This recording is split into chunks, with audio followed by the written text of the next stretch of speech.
Good morning. Thank you, Artis, for a great introduction. My name is Lev Lapkis. I'm Business Development Manager at RD ALFA Microelectronics. We are manufacturing semiconductors since 1962. Do you know that Latvia is a pioneer in microelectronics industry? And with this presentation, I'm going to prove it and to tell you a very interesting story.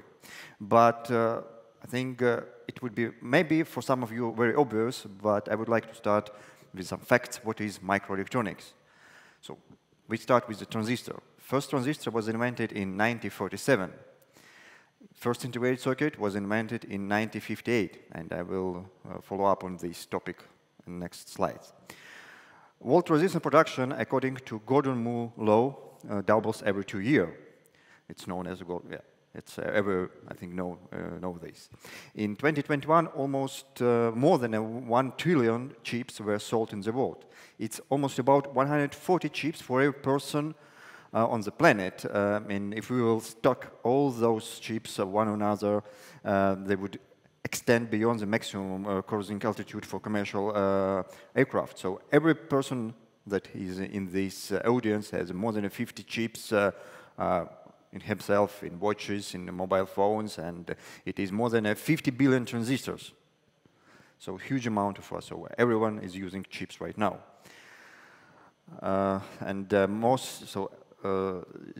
Microelectronics is so small that most advanced chips has element size is less than 7 nanometers.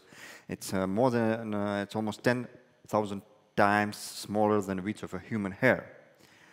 So microelectronics started with a transistor, and the first transistor was and before the transistor was a vacuum tube that was invented in the start of the 20th century. Then we went for a transistor that was invented in the 40s, then integrated circuit in the 50s. And in 2000, we already had a processor with a 22 nanometers. And right now, we are talking about 5 nanometer process, and soon people are talking that probably there will be 3 nanometer. And in comparison, there is a human hair that is 100 micron width, 100 nanometers width, 100 microns width, I'm sorry, and there is comparison that is what is 100 nanometers. So it's we're going that already now a chip. Elements on the chips are smaller than a bacteria, and maybe in a further development it will go to a single atom size. So industry where semiconductors are used, very obvious, so it's used everywhere: automotive, robotics, aerospace industry, oil and gas, science, like here you can see CERN, Large Hadron Collider, thousands of microelectronics components, and consumer electronics, musical industry, so I think everywhere. And let's go to the invention of first integrated circuit in 1958 in USA. Jack Kilby from the Texas Instrument shows the first prototype of integrated circuit generator. We can see it on the picture number 1. It's Jack Kilby himself, and he's the first prototype of an integrated circuit. In 1959, his colleague, and they were for many years, they were competing who was the first inventor of integrated circuits, or Robert Noyce from the Fairchild, or Texas Instrument. So because the first monolithic integrated circuit was independently invented by Noyce in '59. In the same time, on the other side of Atlantic Ocean, here in Riga, Mr. Yuri Osokin from a Riga factory of semiconductors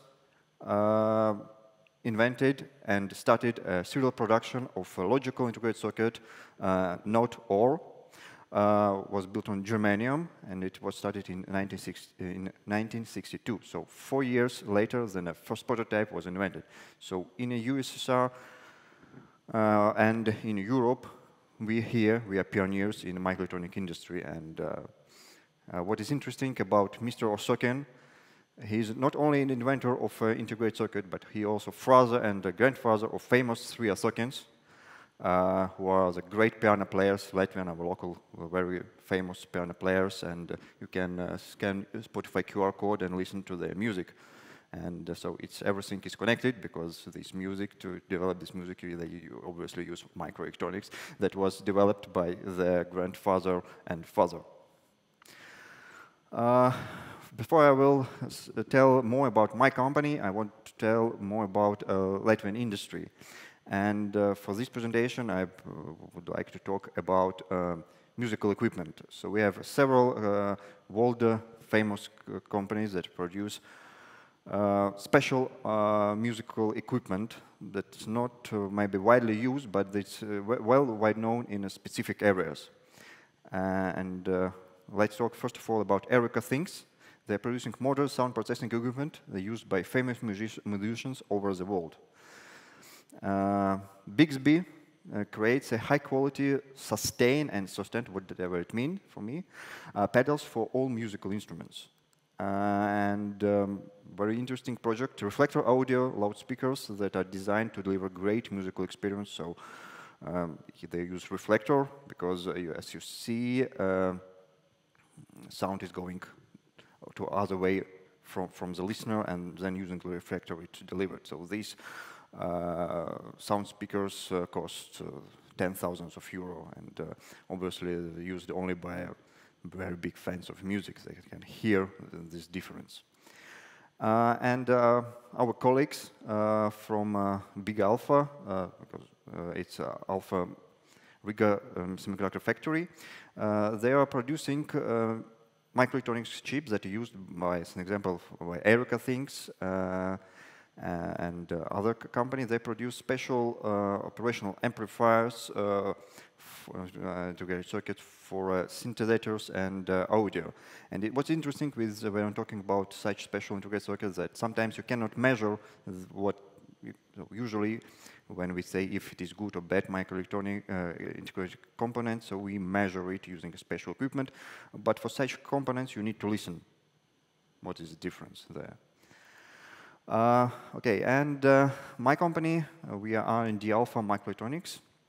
We were founded in 1962.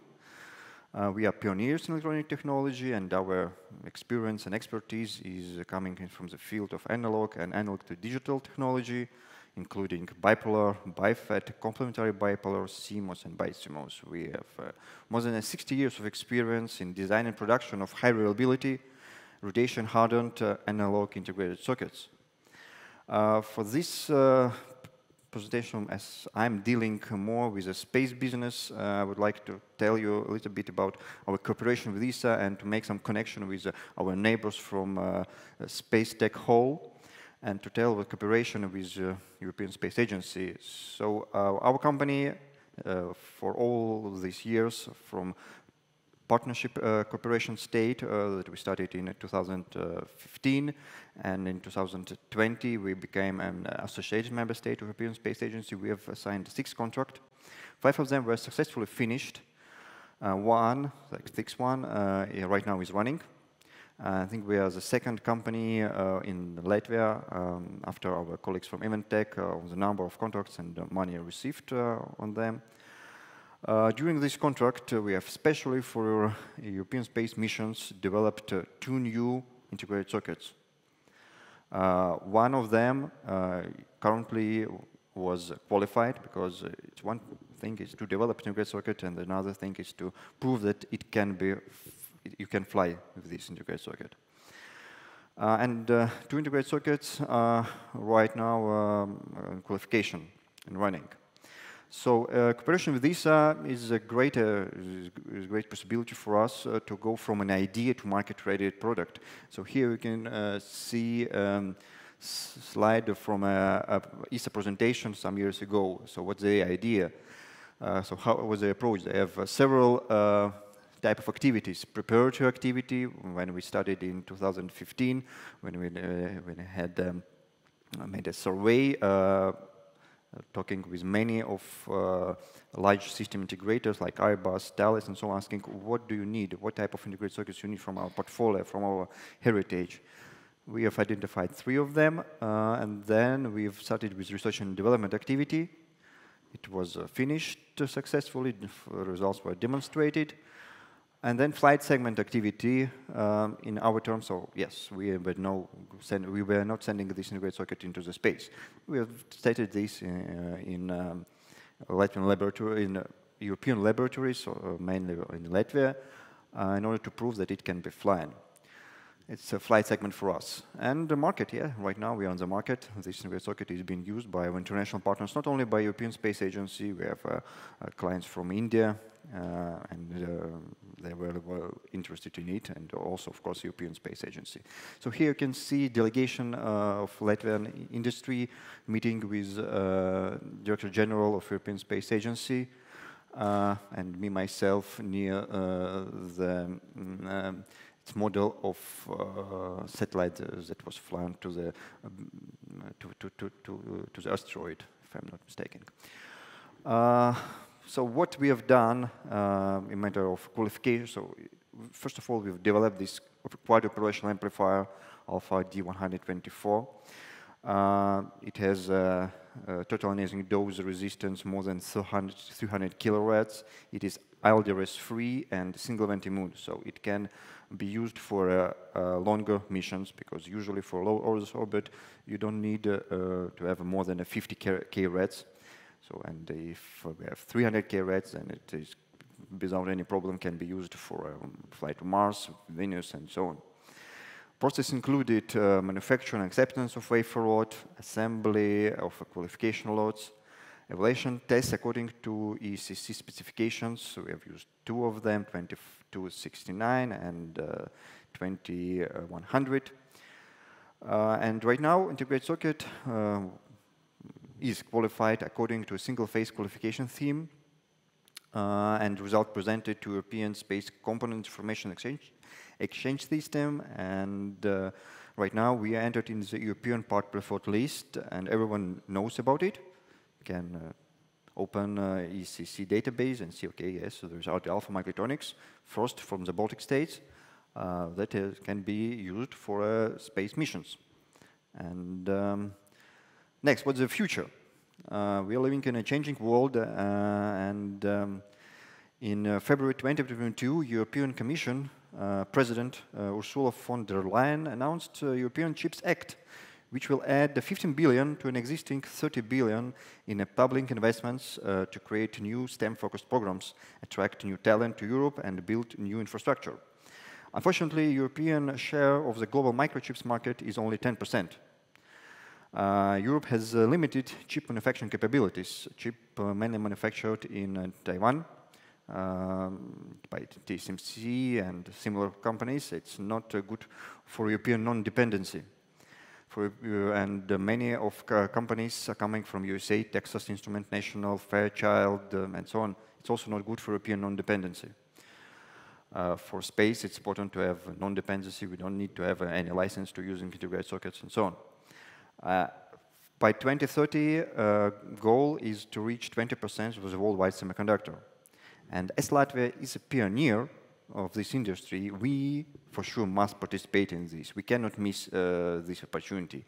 Yesterday, during the dinner, we talked with Minister of Economics, with our partners, that we should work on it. There is great potential, and first of all, what we need. We need, I would like to say, the preparation of new specialists and investments to build new factories.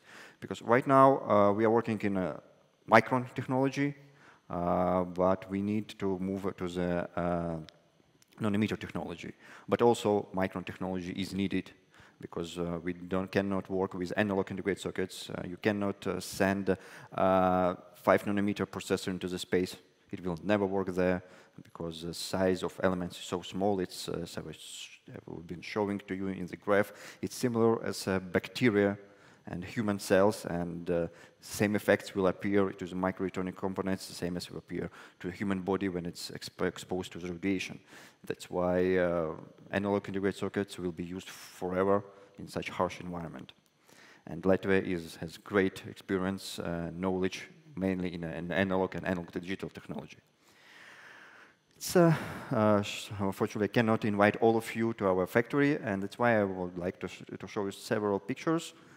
What we are doing, we are located in Moskva Street, Many of you knows that Alpha is located on a Jugla suburb, Jugla suburb. There was a mass production, but we was Institute of Microelectronics, and you can see the red roof. It is our neighbors and good friends from Institute of Solid Physics, and yes, it's we, RD ALFA Microelectronics, working here from 1962, and will be here for many more years. Thank you very much. Thank you, Mr. Lapkis. Thank you for your presentation. We're going to take the questions in the discussion part, so okay. Thank you very much.